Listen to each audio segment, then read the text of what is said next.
Hello everyone, स्वागत है आप सभी का हमारे इस advance auditing and professional ethics November 2022 के पेपर के रिव्यू वीडियो में। So how was the paper? Average. I would not like to comment on that because जो स्टूडेंट वहां एग्जाम हॉल में बैठ के पेपर देता है उसको रियलाइज होता है पेपर क्या है। It's very easy to sit here and review paper. However, I would definitely say जिन लोगों ने prepare for the worst and hope for the best strategy follow करी होगी, they would have come out with smiling faces this time.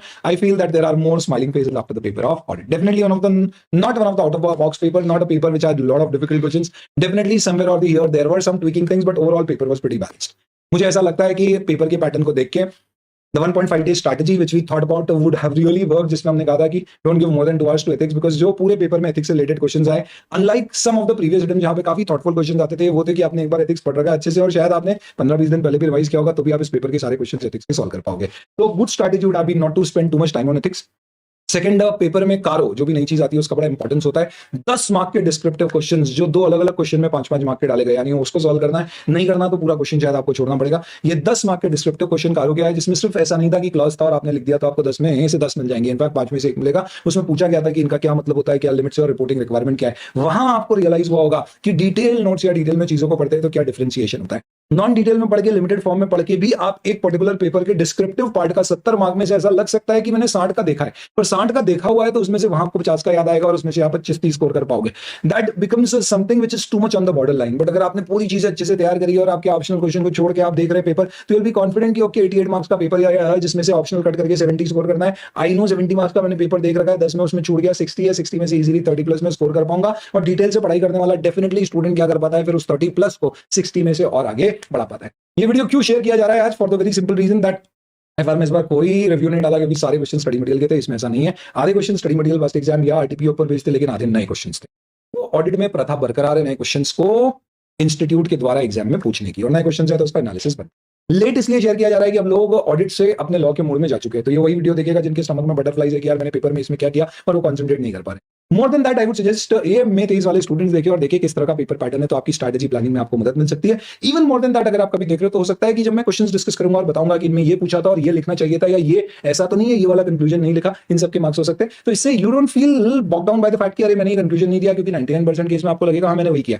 But अगर नहीं हुआ है तो एटलीस्ट लॉ के पेपर में ऐसा लर्निंग उसे यूज लग सकते हैं। Why? Because past is not the place for living, it is the place for learning. तो फिर that logic let's do a quick review of this particular paper. क्या ओवरऑल पैटर्न रहा इस बार पेपर का?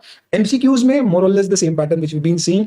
Major emphasis this time though was not on special audit but on company audit. Audit committee corporate governance में amendment है तो descriptive नहीं आया, पर एमसीक्यूज उसके ऊपर कंपैरेटिवली ज्यादा आ गए। In fact in terms of marks अगर हम देखें तो, और साथ ही साथ में कंपनी ऑडिट को भी एमसीक्यूज में कवर किया गया, उसके ऊपर डिस्क्रिप्टिव नहीं पूछा।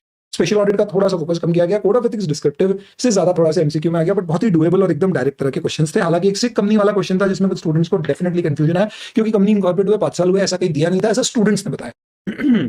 ये मेमोरी बेस्ड क्वेश्चंस हैं जो एमसीक्यूज के पूछे गए, because I don't have the complete question in all the options, that is why I may not be able to comment on it. But yes, अगर क्वेश्चन में कहीं पर भी नहीं दिया गया कि 5 साल इनकॉर्पोरेट हुए हैं या नहीं हुए, तो शायद इंस्टीट्यूट यही मान रहा होगा कि इनकॉर्पोरेट हो गए, और अगर नेगेटिव नेटवर्क है तो लॉसेस ज्यादा है, अगर उसकी कंपनी के एसेट्स है तो देन कैपिटल से, तो फिर उसे कंपनी शायद मानना पड़ेगा। But let's not comment on it because I have not seen the complete question with the options. So this was basically your breakup of the MCQs, a little more for ethics than the normal, more for company audit than the normal, lesser comparatively for special audit। essays में बहुत ज्यादा MCQs आते हैं। Descriptive moral set pattern है, average 25 assess का आता है जिसमें से 10 मार्क कंपलसरी होते हैं। आई थिंक इसमें एवरेज स्कोरिंग और हाई स्कोरिंग स्टूडेंट में differentiating factor would be standards on auditing. Then special audit के टॉपिक किसी भी स्टूडेंट ने रिवीजन में बहुत ज्यादा समय शायद कोड ऑफ एथिक्स जैसे टॉपिक पे दिया होगा। मैंने 1.5 डे स्ट्रैटेजी में कहा था 2 घंटे 2.5 घंटे से ज्यादा देना मत। एथिक्स तुमने जितना पढ़ा है उसके बेसिस पे उम्मीद है कि जो क्वेश्चन आएंगे वो सॉल्व हो जाएंगे। ज्यादा समय आप दोगे नहीं दोगे, स्कोर उतना ही लेके आओ। तो किसी स्टूडेंट ने एथिक्स पे ज्यादा समय देके अगर कोई एक चैप्टर स्किप किया होगा जिसका क्वेश्चन इतना आ गया जिसको वो नहीं छोड़ पाया इन द ऑप्शनल क्वेश्चन, तो शायद उसे लगा होगा कि यार बेहतर है कि मैं वो कर लेता। आप लॉ में से ऐसा लर्निंग ले सकते हो फॉर यूजिंग दैट। तो स्पेशल ऑडिट 35 मार्क्स का बहुत सारे चैप्टर्स पूछे गए। No question on internal audit, management audit, operational audit. हालांकि ऐसे 610 इंटरनल ऑडिट से रिलेटेड क्वेश्चन था, पर इस चैप्टर मैंने कहा भी था कि ये वाला चैप्टर आप एग्जाम से पहले वाले दिन सुबह रखना, टाइम नहीं मिले तो छोड़ भी देना, क्योंकि वो पैटर्न दिख रहा था। हालांकि इंश्योरेंस कंपनी पे एक्सपेक्टेड था क्वेश्चन, बट नहीं आया इस बार। उसकी जगह कारों का वेटेज थोड़ा बढ़ गया। 25 मार्क के एसेस के आपके क्वेश्चन, यानी 5 क्वेश्चन आप उसके देख लीजिए, प्लस 3 मार्क के एमसीक्यूज, तो 28 मार्क का कुछ एसेस का वेटेज था। एथिक्स वाज 13 मार्क जो नॉर्मली 12 to 14 के बीच होता है, और कंपनी ऑडिट 15 जिसमें से 10 आपके प्योरली क्या थे, कारो। इस बार इंश्योरेंस की बजाय स्पेशल ऑडिट में उन्होंने ऑटोमेटेड एनवायरनमेंट के 2 क्वेश्चंस पूछ लिए, तो इंश्योरेंस का क्वेश्चन वो खा गया 9 मार्क के क्वेश्चंस इसके आगे। ये आपके एमसीक्यूज थे, फटाफट पेपर के क्वेश्चंस में देख लेते हैं क्या क्वेश्चंस थे और उनमें आप इस तरह के क्वेश्चंस आए तो किन चीजों का ख्याल रखें। पहला क्वेश्चन एसक्यूसी 1 से 210 मोर सो एसक्यूसी 1 के रेफरेंस में आप आंसर दे सकते हैं कि कंपनी का साइज ऑपरेशन बढ़ गया है तो एंटिटी को हम ऑडिट नहीं कर सकते क्योंकि हमारे पास वो कॉम्पिटेंस नहीं है तो हम छोड़ना चाह रहे हैं। क्वेश्चन ने ये नहीं बोला है छोड़ते समय क्या करना है, issues that need to be addressed before deciding to do we have the competence? If we don't have the competence, then our QCPP should have certain policies and procedures discussing in terms of whether we'll be able to complete the assignment or not. Accordingly, then we decide to withdraw. If we decide to withdraw, we discuss with the management, TCWG, and report to the regulatory bodies. मेरे लिए बोलना आसान हो सकता है, possibly हो सकता है वहाँ पे आपको क्लिक नहीं किया हो। पहला क्वेश्चन यूजुअली डिफिकल्ट होता है। आई थिंक इसमें आप इन केस कभी कोई और भी रेफरेंस दे पाए हो, नहीं आपने कुछ और सोचा है, that's I think absolutely fine. ये स्टडी मटेरियल का क्वेश्चन था। नेगेटिव कंफर्मेशन मांगी सारे ट्रेड रिसीवेबल में से, उसमें एक बड़ा ट्रेड रिसीवेबल था 20 लाख का, उससे कोई रिप्लाई नहीं आया।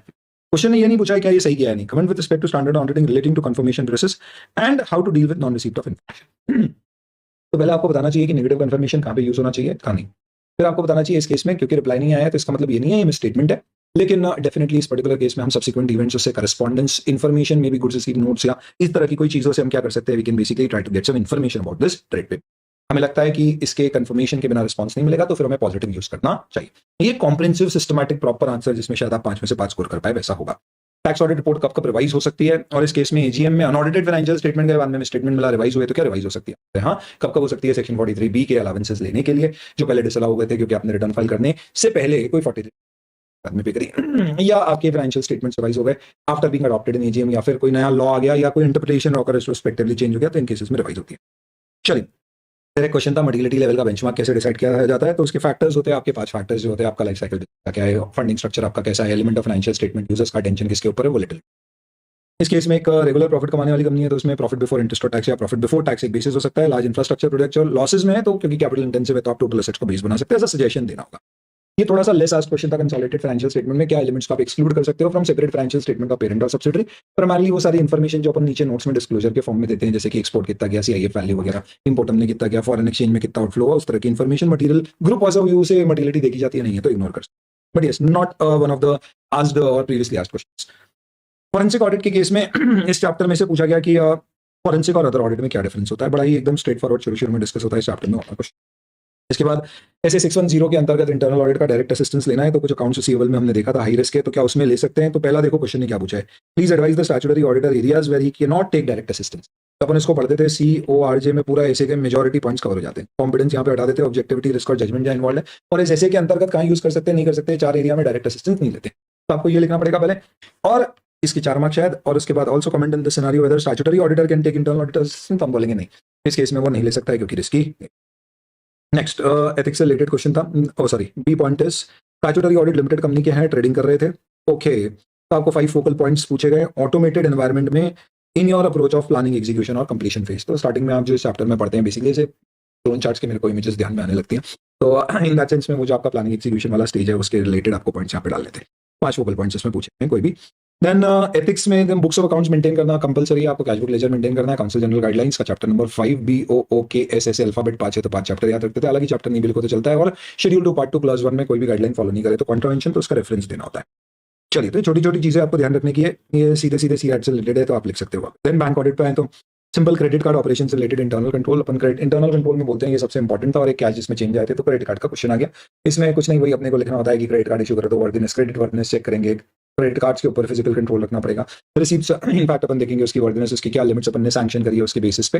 Then we will see the operations, अगर पेमेंट आया या नहीं, रेगुलर स्टेटमेंट जाना चाहिए, नहीं आया तो लिमिट कम करेंगे, stuff like that. I think 5 mark का कोई भी 5 पॉइंट लिखोगे तो भी काम। Fundamental principles, integrity, objectivity, confidentiality, professional competence and due care और प्रोफेशनल बिहेवियर, इन सबका आपको एक्सप्लेनेशन भी देना था क्योंकि ब्रीफली एक्सप्लेन भी बोला गया। तो आप देखेंगे तो अपने ड्रोन चार्ट्स में भी बाकायदा इन पॉइंट्स के अंदर नीचे एक्सप्लेनेशंस भी दिए, वो डालोगे तब जाके आपको इसमें 5 मिलेंगे, नहीं तो फिर बीच में अटक जाए वैसा है। देन ऑटोमेटेड एनवायरनमेंट का एक और क्वेश्चन, डायरेक्ट और इनडायरेक्ट एंटिटी लेवल कंट्रोल्स, ये 2 पूछे, इसके 1-1 मार्क, और इन दोनों के एग्जाम्पल, उन दोनों का 1-1 मार्क, ऐसे 4 मार्क। तो डायरेक्ट कंट्रोल जैसे इंटरनल ऑडिट हो गया, डायरेक्टली आपके फ्रॉड को प्रिवेंट, डिटेक्ट और करेक्ट करने में मदद करेगा। Indirect code of conduct HR policy जो इनडायरेक्टली एक अच्छा कंट्रोल एनवायरनमेंट बनाएंगी, डायरेक्टली प्रिवेंट नहीं करेंगी बट डायरेक्ट कंट्रोल्स को फंक्शन करने में मदद करेंगे। Cool. Then this was basically a question जहां पे आपको रिलेटेड पार्टी एंड तो रिलेटेड पार्टी और एस्टिमेट से रिलेटेड 545 से रिलेटेड इस बार कोई ऐसे नहीं मिला, डेफिनेटली अगली बार आना चाहिए, वेरी इंपॉर्टेंट। तो कुछ स्टेटमेंट्स हमें मिले यहाँ पे, तो सीए कैसे डील करेगा अपनी ऑडिट रिपोर्ट में। तो ऑडिट रिपोर्ट का ऐसे बड़ा इंपॉर्टेंट सीरीज आपकी, तो 705 में बोल सकते हैं कि हमें मॉडिफाइड रिपोर्ट देना होगी, क्वालिफाइड देंगे में स्टेटमेंट है तो, और साथ ही साथ में हो सकता है कि अगर परवेजिव हो तो फिर उस केस में हमें क्या करना पड़ेगा, एडवाइस भी देना पड़ सकती है। We may also have to talk about facts in the sense of incorrect disclosure से रिलेटेड है तो डिस्क्लोजर गलत होते हैं तो हम सही डिस्क्लोजर देते हैं अनलेस इम्प्रैक्टिकेबल, अदरवाइज फिर उस पर्टिकुलर केस में हम इम्प्रैक्टिकलिटी रिपोर्ट। तो ये डील कैसे करना है ये सब आपको पड़ेगा। चलिए देन आपका ये कारो से रिलेटेड क्वेश्चन था, 10 मार्क के कारो के क्वेश्चन आए, जिसमें से एक था वो अपन पढ़ते थे क्लॉज 8 इनकम एस्केपिंग असेसमेंट खा गया इनकम, तो ये उससे रिलेटेड क्लॉज था। इसमें आप देखो पूछा गया question, you want to report the above matter in CARO but management requested you not to report, comment with respect to response to the management. तो हम बोलेंगे रिपोर्ट करेंगे and is reporting required to shareholder, यानी कि कारो में क्या report देना है ये भी पूछा गया, सिर्फ क्लॉज लिखने से काम नहीं होगा। अगला ड्यू डिलिजेंस का क्वेश्चन था, फ्यूचर मेंटेनेबल प्रॉफिट्स या फ्यूचर मेंटेनेबल सेल्स में क्या चीज अफेक्ट करती है प्रॉफिटेबिलिटी ट्रेंड, जैसे 4 फैक्टर होते हैं, 4 फैक्टर के 4 मार्क।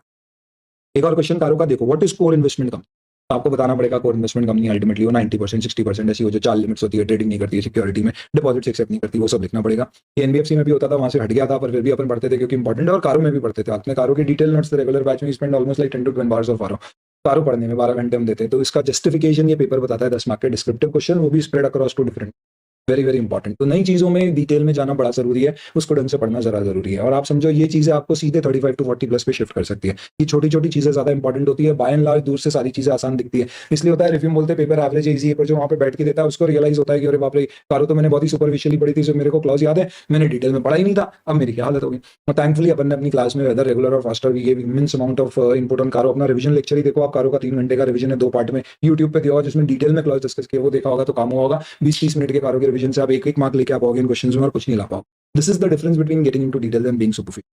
पीयर रिव्यू था कि एक पीयर रिव्यू किया और हमने गड़बड़ मिली हमें कुछ रिपोर्ट्स में, इनफैक्ट जिसका पीयर प्रैक्टिस यूनिट में हमने सीधे पीयर रिव्यू बोर्ड कर दिया, वो गलत है। आपको पहले डिस्कस करना चाहिए, प्रैक्टिस यूनिट से कमेंट लेना चाहिए, फिर सेटिस्फाई नहीं हो तो प्रिलिमिनरी रिपोर्ट देते, तो पूरा प्रोसेस लिखना पड़ेगा। ऑडिट प्रोग्राम किन किन फैक्टर्स में चेंज हो सकता है, तो फैक्टर्स विच में लीड टू चेंजेस, नई चीज आ गई, अनएक्सपेक्टेड इवेंट आ गई, तो उस केस में चेंज होते हैं, तो वो फैक्टर्स देने थे। इसका ऑल्टरनेटिव क्वेश्चन है, ज्यादातर लोगों ने यही वाला किया होगा कि लॉयर के साथ हमने फीस शेयरिंग करी है तो चलेगा, फीस शेयरिंग में क्लास 2 में कोई प्रॉब्लम नहीं है, दे भी सकते हैं, क्लास 3 में ले भी सकते हैं। तो क्योंकि यहाँ पे पर्टिकुलरली आप देखोगे तो क्वेश्चन में क्या दिया गया, they started sharing profits of their professional work. Is this liable to misconduct? The answer is no. शायद इसमें क्लास 2 एंड 3 दोनों लिखना चाहिए, क्योंकि आप दे भी रहे हो और फीस में शेयर ले भी रहे हो। ऐसे क्वेश्चन में दिक्कत हो जाती है, शायद स्टूडेंट्स में क्लास 2 लिख देता है, पार्ट 1 शेड्यूल 1 का और 3 नहीं लिखता है। ऐसी छोटी सी गलती हो सकता है, आपका 1 मार्क कम कर दे, और इन सारी चीजों में 1 मार्क मैटर करता है। तो ये कुछ इनपुट है जो शायद आपको लॉ के पेपर में भी काम आ पाएंगे, जानकर के मैंने रिव्यू लेट डाला है, ताकि अब आप लॉ के मोड में आ चुके होगे, जरूरत नहीं है तो ना देखें इसको।